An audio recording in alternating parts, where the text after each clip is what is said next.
राधे राधे दोस्तों, हरि सिमरन में आपका स्वागत है। दोस्तों, आज हम अष्टवक्र गीता के 18वें अध्याय के भाग 2 का श्रवण करेंगे। जब साधक अपने आप को अकर्ता और अभोक्ता निश्चय कर लेता है, तब उसके चित्त की सभी वृत्तियां क्षीण हो जाती हैं।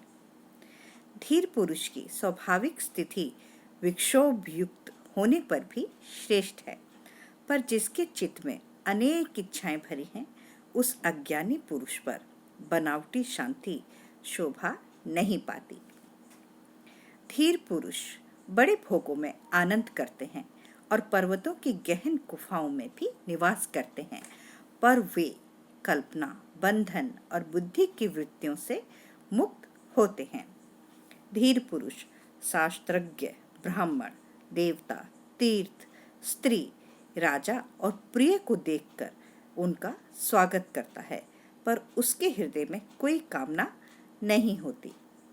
सेवक, पुत्र, स्त्री, नाती और सगोत्र द्वारा हंसी उदे जाने पर, धिक्कारने पर भी योगी के चित्त में थोड़ा सा विकार भी उत्पन्न नहीं होता है। लौकिक दृष्टि से प्रसन्न दिखने पर भी वह प्रसन्न नहीं होता और दुखी दिखने पर दुखी नहीं होता। उसकी उस आश्चर्यमय दशा को उसके समान लोग ही जान सकते हैं। कर्तव्य बुद्धि का नाम ही संसार है। विद्वान लोग उस कर्तव्यता को नहीं देखते, क्योंकि उनकी बुद्धि शून्याकार, निराकार, निर्विकार और निरामय होती है। अज्ञानी पुरुष कुछ न कहते हुए भी शोभवश सदा व्यग्र ही रहता है, और योगी पुरुष बहुत से कार्य करता हुआ भी शांत रहता है। शांत बुद्धि वाला पुरुष सुख से बैठता है, सुख से सोता है, सुख से आता जाता है, सुख से बोलता है और सुख से ही खाता है। जो बड़े सरोवर के समान शांत है और लौकिक आचरण करते हुए जिसको अन्य लोगों के समान दुख नहीं होता, वह दुख रहित ज्ञानी शोभित होता है। मूड में निवृत्ति से भी प्रवृत्ति उत्पन्न हो जाती है, और धीर पुरुष की प्रवृत्ति भी निर्वृत्ति के समान फलदायिनी है। अज्ञानी पुरुष प्रायः ग्रह आदि पदार्थों से वैराग्य करता दिखाई देता है, पर जिसका देह अभिमान नष्ट हो चुका है, उसके लिए कहाँ राग और कहाँ विराग।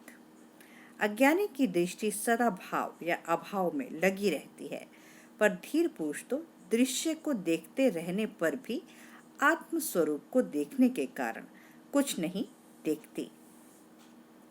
जो धीर पुरुष सभी कार्यों में एक बालक के समान निष्काम भाव से व्यवहार करता है, वह शुद्ध है और कर्म करने पर भी उससे लिप्त नहीं होता। वह आत्मज्ञानी धन्य है, जो सभी स्थितियों में समान रहता है। देखते, सुनते, छूते, सूंघते और खाते पीते भी उसका मन कामना रहित होता है। धीर पुरुष सदा आकाश के समान निर्विकल्प रहता है। उसकी दृष्टि में संसार कहाँ और उसकी प्रतीति कहाँ, उसके लिए साध्य क्या और साधन क्या। जिस सन्यासी को अपने अखंड स्वरूप में सदा स्वाभाविक रूप से समाधि रहती है, जो पूर्ण स्वानंद स्वरूप है, वही विजयी है। बहुत कहने से क्या लाभ। महात्मा पुरुष भोग और मोक्ष दोनों की इच्छा नहीं करता और सदा सर्वत्र राग रहित होता है। महत्व से लेकर संपूर्ण द्वैत रूप दृश्य जगत नाम मात्र का ही विस्तार है। शुद्ध बोध स्वरूप धीर ने जब उसका भी परित्याग कर दिया, तो फिर भला उसका क्या कर्तव्य शेष है। यह संपूर्ण दृश्य जगत भ्रम मात्र है, यह कुछ नहीं है, ऐसा निश्चय से युक्त पुरुष दृश्य की स्फूर्ति से भी रहित हो जाता है और स्वभाव से ही शांत हो जाता है। जो शुद्ध स्फुरन रूप है, जिसे दृश्य सत्तावान नहीं मालूम पड़ता, उसके लिए विधि क्या, वैराग्य क्या, त्याग क्या और शांति भी क्या। जो अनंत रूप से स्वयं स्फुरित हो रहा है और प्रकृति की पृथक सत्ता को नहीं देखता है, उसके लिए बंधन कहाँ, मोक्ष कहाँ, हर्ष कहाँ और विषाद कहाँ। बुद्धि के अंत तक ही संसार है और यह केवल माया का विवर्त है। इस तत्व को जानने वाला बुद्धिमान ममता, अहंकार और कामना से रहित होकर शोभित होता है। जो मुनि संताप से रहित अपने अविनाशी स्वरूप को जानता है, उसके लिए विद्या कहाँ और विश्व कहाँ, अथवा देह कहाँ और मैं मेरा कहाँ। जड़ बुद्धि वाला यदि निरोध आदि कर्मों को छोड़ देता है तो अगले क्षण बड़े बड़े मनोरथ बनाने और प्रलाप करने लगता है। अज्ञानी तत्व का श्रवण करके भी अपनी मूढ़ता का त्याग नहीं करता। वह बाह्य रूप से तो निसंकल्प हो जाता है, पर उसके अंतर मन में विषयों की इच्छा बनी रहती है। ज्ञान से जिसका कर्म बंधन नष्ट हो गया है, वह लौकिक रूप से कर्म करता रहे तो भी उसके कुछ करने या कहने का अवसर नहीं रहता, क्योंकि वह अकर्ता और अवक्ता है। जो धीर सदा निर्विकार और भय रहित है, उसके लिए अंधकार कहाँ, प्रकाश कहाँ और त्याग कहाँ, उसके लिए किसी का अस्तित्व नहीं रहता। योगी को धैर्य कहाँ, विवेक कहाँ और निर्भयता भी कहाँ। उसका स्वभाव अनिर्वचनीय है और वह वस्तुतः स्वभाव रहित है। योगी के लिए ना स्वर्ग है, ना नरक और ना जीवन मुक्ति है। इस संबंध में अधिक कहने से क्या लाभ है। योग की दृष्टि से कुछ भी नहीं है। धीर का चित्त ऐसे शीतल रहता है जैसे वह अमृत से परिपूर्ण हो। वह न लाभ की आशा करता है और न हानि का शोक। धीर पुरुष न संत की स्तुति करता है, न दुष्ट की निंदा। वह सुख दुख में समान स्वयं में तृप्त रहता है। वह अपने लिए कोई भी कर्तव्य नहीं देखता। धीर पुरुष न संसार से द्वेष करता है और न आत्मदर्शन की इच्छा। वह हर्ष और शोक से रहित है। लौकिक दृष्टि से वह ना तो मृत है और ना जीवित। जो धीर पुरुष पुत्र, स्त्री आदि के प्रति आसक्ति से रहित होता है, विषय की उपलब्धि में उसकी प्रवृत्ति नहीं होती, अपने शरीर के लिए भी निश्चिंत रहता है, सभी आशाओं से रहित होता है, वह सुशोभित होता है। जहाँ सूर्यास्त हुआ वहाँ सो लिया, जहाँ इच्छा हुई वहाँ रह लिया, जो सामने आया उसी के अनुसार व्यवहार कर लिया। इस प्रकार धीर सर्वत्र संतुष्ट रहता है। जो अपने आत्म स्वरूप में विश्राम करते हुए सभी प्रपंचों का नाश कर चुका है, उस महात्मा को शरीर रहे अथवा नष्ट हो जाए ऐसी चिंता भी नहीं होती। ज्ञानी पुरुष संग्रह रहित, स्वच्छंद, निर्द्वंद और संशय रहित होता है। वह किसी भाव में आसक्त नहीं होता, वह तो केवल आनंद से विहार करता है। धीर पुरुष की हृदय ग्रंथि खुल जाती है, रज और तम नष्ट हो जाते हैं। वह मिट्टी के ढेले, पत्थर और सोने को समान दृष्टि से देखता है। ममता रहित वह सुशोभित होता है। जो इस दृश्य प्रपंच पर ध्यान नहीं देता, आत्म तृप्त है, जिसके हृदय में जरा सी भी कामना नहीं होती, ऐसे मुक्त आत्मा की तुलना किसके साथ की जा सकती है।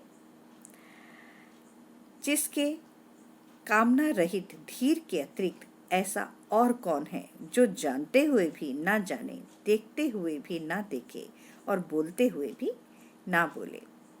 राजा हो या रंक, जो कामना रहित है वह ही सुशोभित होता है। जिसकी दृश्य वस्तुओं में शुभ और अशुभ बुद्धि समाप्त हो गई है, वह निष्काम है।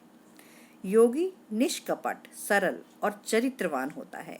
उसके लिए स्वच्छंदता क्या, संकोच क्या और तत्व विचार भी क्या। जो अपने स्वरूप में विश्राम करके तृप्त है, आशा रहित है, दुख रहित है, वह अपने अंतःकरण में जिस आनंद का अनुभव करता है, वह कैसे किसी को बताया जा सकता है। धीर पुरुष पद पद पर तृप्त रहता है। वह सोकर भी नहीं सोता, वह स्वप्न देखकर भी नहीं देखता, और जागृत रहने पर भी नहीं जगता। धीर पुरुष चिंतावान होने पर भी चिंता रहित होता है, इंद्रिय युक्त होने पर भी इंद्रिय रहित होता है, बुद्धि युक्त होने पर भी बुद्धि रहित होता है और अहंकार सहित होने पर भी अहंकार रहित होता है। धीर पुरुष न सुखी होता है और ना दुखी, न विरक्त होता है और ना अनुरक्त, ना वह मुमुक्षु है और ना मुक्त, वह कुछ भी नहीं है, कुछ भी नहीं। धीर पुरुष विक्षेप में विक्षिप्त नहीं होता, समाधि में समाधिस्थ नहीं होता, उसकी लौकिक जड़ता में वह जड़ नहीं है और पांडित्य में पंडित नहीं है। धीर पुरुष सभी स्थितियों में अपने स्वरूप में स्थित रहता है, कर्तव्य रहित होने से शांत होता है, सदा समान रहता है, तृष्णा रहित होने के कारण वह क्या किया और क्या नहीं इन बातों का स्मरण नहीं करता। वंदना करने से वह प्रसन्न नहीं होता, निंदा करने से क्रोधित नहीं होता, मृत्यु से उद्वेग नहीं करता और जीवन का अभिनंदन नहीं करता। शांत बुद्धि वाला धीर ना तो जन समूह की ओर दौड़ता है और ना वन की ओर। वह जहाँ जिस स्थिति में होता है वहाँ ही समचित्त से आसीन रहता है।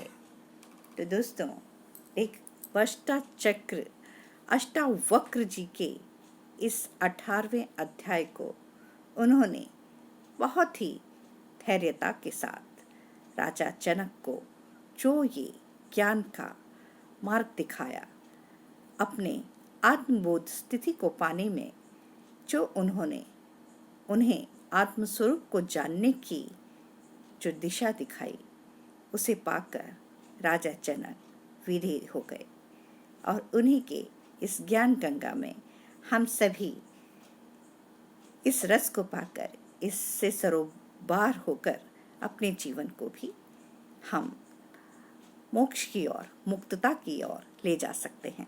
हरि ओम तत्सत। जय जय श्री राधे।